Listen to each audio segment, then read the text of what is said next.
con la conversación, con el diálogo y el debate recio, déjeme saludar a la querida, respetada y admirada Nancy Flores, corresponsal de la revista Contralínea. Mi querida Nancy, ¿cómo te va? Muy buenas tardes. Hola Vicente, buenas tardes. Ya vi que sigues en el centro, pues porque te tocó larga la conferencia del presidente López Obrador. Pues ahí como con lo que pudimos y como pudimos aportando a este debate recio, tú que eres periodista de investigación y que además nos jactamos por la amistad, porque conocemos tu trabajo de ser la mejor periodista de investigación en nuestro país en estos momentos,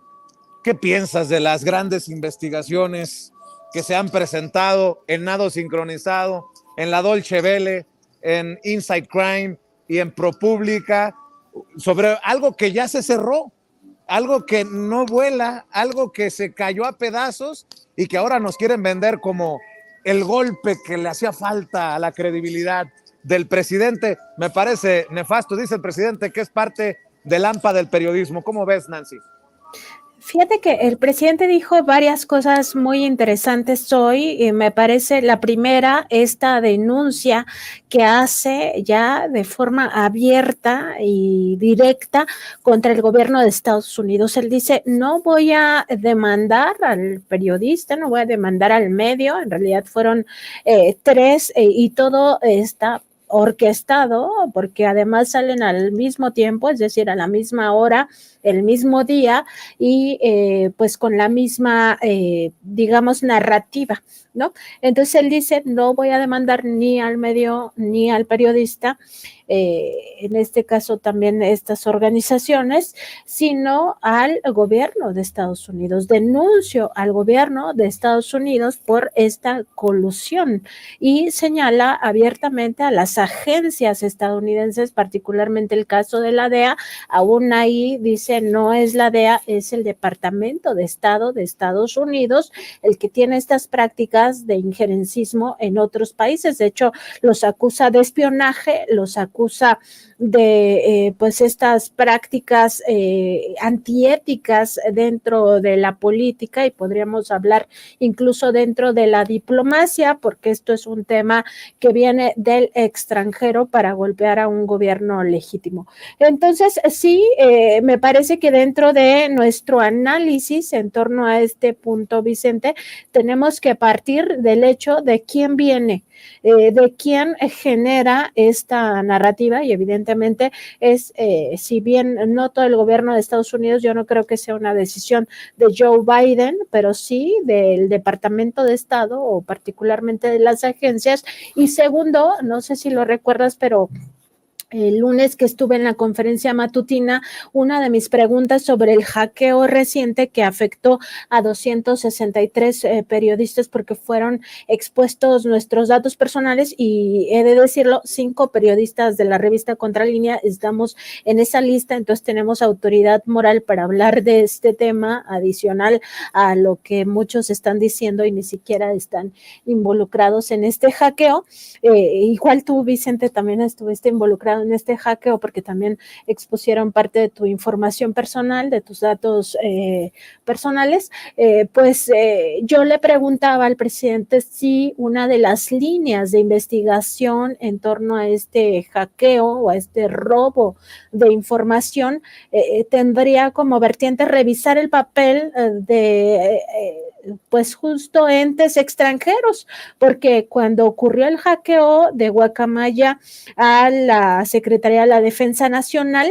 en ese momento el presidente López Obrador apuntó al Pentágono. Entonces yo le preguntaba precisamente por esta participación de entes extranjeros, porque me parece que todo viene concatenado. O sea, una cosa es este discurso del narcogobierno, que ya todo el mundo lo trae,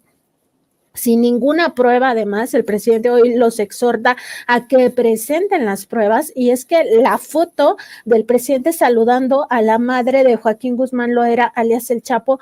que ya falleció la señora, no puede ser una evidencia de absolutamente nada. Eso no evidencia nada, Vicente. Entonces, sin pruebas, estar acusando a este narcogobierno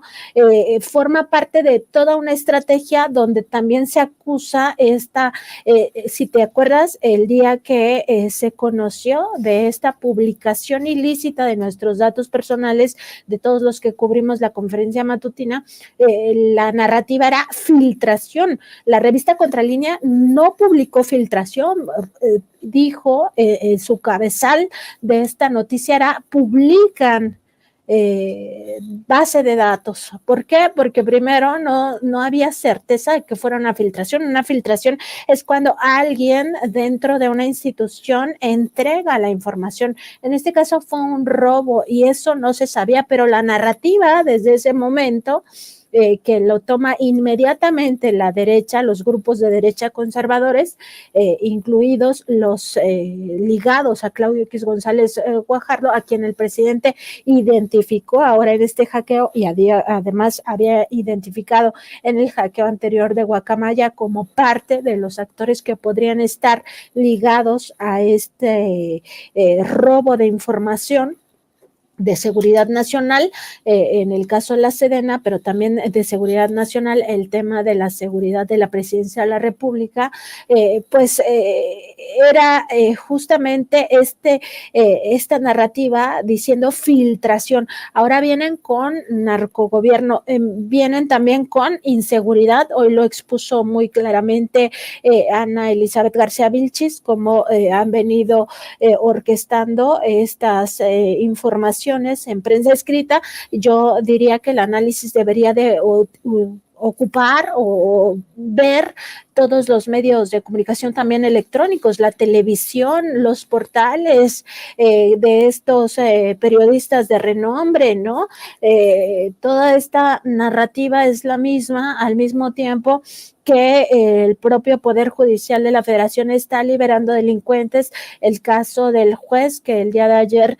se presenta ya este juicio político en la Cámara de Diputados, pues nos revela que es un gran engranaje, Vicente, que debemos de comprenderlo así y que esto va a ir de mal en peor. Es decir, están dispuestos a todo, a esparcir cualquier mentira y además con asistencia de gobiernos extranjeros. No olvidar que el gobierno de Estados Unidos sigue financiando a mexicanos contra la corrupción y la impunidad y a otras organizaciones civiles que en realidad hacen trabajo político y que eso está prohibido por la Constitución mexicana. Cuando nosotros la primera vez que expusimos este tema de mexicanos contra la corrupción y la impunidad, el gobierno de México envió una nota diplomática a la Embajada de Estados Unidos, nota diplomática que hasta la fecha nunca el gobierno de Estados Unidos ha dicho por qué financia a una organización ligada a Claudio X González Guajardo, que es el líder moral del PRI, del PAN y del PRD, quien impuso además a Xóchitl Gálvez como candidata de estos grupos conservadores. Entonces, si te das cuenta, Vicente, todo va concatenado, una cosa con la otra. Entonces, me parece que en este análisis hay que ver sí el papel de estas agencias extranjeras. No es la primera vez que la DEA, la CIA y el Departamento de Estado de Estados Unidos vulneran soberanías de países para imponer su modelo o para imponerse ellos mismos o para imponer autoridades ligadas a sus intereses. Oye, Nancy, y yo sé que tienes que correr a las transmisiones que hacen ustedes también desde el estudio, desde la redacción de Contralínea, pero tampoco quitemos el dedo del renglón en el caso de Lorenzo Córdoba y su influencia todavía al interior del Instituto Nacional Electoral, ya dirigido por Guadalupe Tadei, la licenciada Guadalupe Tadei, consejera presidenta del INE, porque tú lo exhibiste nosotros en su momento también, se lo comentaste de hecho al presidente, estos millones que se han entregado para la observación electoral y estos milloncitos que podrían llevarnos a pensar que hay un interés también económico protegido para Lorenzo Córdoba desde estos personajes que continúan en el INE. Y lo menciono porque ahí va Germán Martínez como representante del PAN ante el INE y porque Lorenzo Córdoba tiene el foro de Latinus con Loret de Mola Incluso Héctor Aguilar Camina ha dicho que ya no se puede confiar en el INE, que ya es muy oficialista, que es ineficiente. En fin, no hay que quitar el dedo del renglón, porque además Lorenzo Córdoba va como orador único en la marcha esta por la democracia de la Marea Rosa. Es lo mismo, Vicente, es el mismo engranaje del que estábamos hablando. Al final tienen mucha incidencia no solo en el Instituto Nacional Electoral, también en el Tribunal Electoral del Poder Judicial de la Federación. Recordar que el tribunal forma parte del Poder Judicial Federal que encabeza Norma Lucía Piña Hernández. Entonces es el mismo engranaje, y en el caso particular del INE, pues hay que recordar que hasta hace unos meses, cuando Lorenzo Córdoba estaba al frente, el INE no se tocaba, ¿no? ¿Y qué pasó entonces? Si era una institución tan importante, bueno, pasó que se empieza a democratizar, que la derecha pierde fuerza al interior del instituto con la salida no solo de Lorenzo Córdoba ni de Ciro Murayama, sino que fueron 4 consejeros los que salen, y entran 4 nuevos, que también unos ya están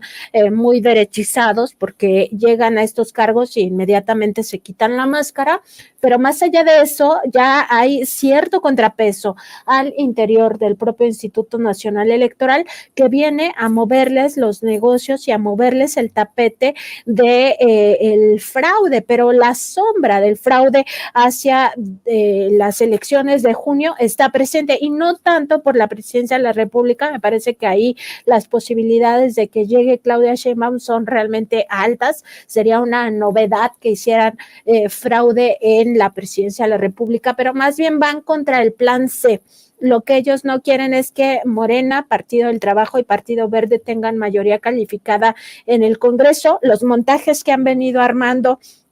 también mediáticos de la elección de Estado forman parte de este mismo engranaje. Ahora el INE ya no les funciona, el INE es cuestionable desde su punto de vista, porque están diciendo que hay una mano metida del presidente López Obrador dentro de esta institución, lo cual es absolutamente falso, y me parece a mí que están tratando de restarle credibilidad a Guadalupe Tadei, específicamente la consejera presidenta del Instituto Nacional Electoral, porque el golpe viene hacia el llamado plan C en las próximas elecciones, y va a ser desde el Tribunal Electoral del Poder Judicial de la Federación. No olvidar que el tribunal sigue capturado por estos mismos grupos de derecha, y van a tratar de incidir en pues todos estos mecanismos electorales. Y también no olvidar, Vicente, que en Contralínea publicamos, y es muy importante este punto, en el cual hemos publicado que los coyotes electorales, estas empresas incluso que podrían definirse como fantasmas, tenían a su cargo la impresión de boletas electorales, y que estas boletas electorales pues también pueden servir para estos fraudes, porque al final pueden estar produciendo boletas de más para lo que se conoce como urnas embarazadas. Entonces, el riesgo, me parece, sí está presente en la captura de estas instituciones, y que al final forman parte de lo mismo. Ya Lorenzo Córdoba pues no tiene ningún pudor, se quita totalmente la máscara, se pone del lado de la campaña de Xóchitl Gálvez, y abiertamente colaborando ya con Claudio X González Guajardo, que, como recordábamos hace un momento, es el líder moral de estos partidos de derecha, ¿no? Y todo esto de la mano también de un personaje que se presenta como el candidato joven independiente de Movimiento Ciudadano, que en realidad forma parte de ese grupo. No olvidar que Jorge Álvarez Maínez, en una discusión en el Congreso, en el contexto del juicio contra García Luna en Estados Unidos en febrero del año pasado, pues él acusaba que los periodistas, decía él, estos periodistas del régimen están dándole voz a delincuentes y señalando a Margarita Zavala y defendía con todo a Margarita Zavala y a Felipe Calderón ahí en la propia tribuna, todo desquiciado, así gritando, agitado por la propia vehemencia de su discurso para defender a Margarita Zavala. Claro, es un calderonista disfrazado de Movimiento Ciudadano y digamos que parte del golpe al plan C venía con esta idea de decir que Movimiento Ciudadano era aliado de Morena también o del presidente López Obrador, cuando en realidad lo que buscaban es que ciertas personas con este discurso pues se fueran con la finta y dieran votos a Movimiento Ciudadano, cuando claramente la trayectoria de Movimiento Ciudadano en el Congreso ha sido votar contra las reformas de la Cuarta Transformación de forma sistemática. No hay una sola que haya sido respaldada por este partido. Entonces me parece es un gran engranaje y hay que entenderlo así, Vicente, y hay que analizarlo de esta manera porque están en juego, y esto es lo más importante de esta reflexión, los dos proyectos de nación, uno que encabeza el neoliberalismo, aunque ahora les parezca un insulto que se les diga neoliberales cuando esos son, y para mí en realidad es un eufemismo de decirles saqueadores de la nación, rateros, porque al final se roban los bienes nacionales para entregarlos a manos privadas y que lo han hecho a través de un modelo de pillaje, un modelo de saqueo, un modelo de corrupción. Ese es uno de los planes, digamos, y el otro, más bien uno de los proyectos de nación, el que encabeza claramente la derecha, y el otro proyecto de nación es que es este que tiene un aspecto mucho más humanista, ¿no? Entonces, eso es lo que está en juego y hay que verlo así, como un todo, no son partes aisladas, todo está concatenado y, como decía, va a ir de mal en peor, Vicente. Pues mi querida Nancy, si me permites decirlo, córrele, mujer, porque andas contra el reloj, pero cerremos invitando a la audiencia a que los lean, a que los apoyen, a que los vean, a que los escuchen con los esfuerzos que hacen a través de Contralínea que encabeza el maestro Miguel Vadillo. Te agradezco mucho, Vicente. Ya saben que estamos en redes sociales, en Facebook, X, Instagram, YouTube y TikTok como Contralínea, en Spotify, iVoox y Apple Podcast como Contralínea Audio, en YouTube y Facebook tenemos nuestro programa de noticias de 10 a 12 de la mañana, de lunes a viernes, y además nuestra mesa de contradebate lunes, miércoles y viernes a la 1 de la tarde, así que sí, ya voy un poco tarde, tengo 5 minutos para prepararme para la mesa de contradebate. Y pues nada, Vicente, también a veces estamos aquí en Sin Censura y te agradezco mucho la comunicación. Estamos al pendiente, mi querida Nancy. Un abrazo, saludos a todos en la redacción de la revista Contralínea.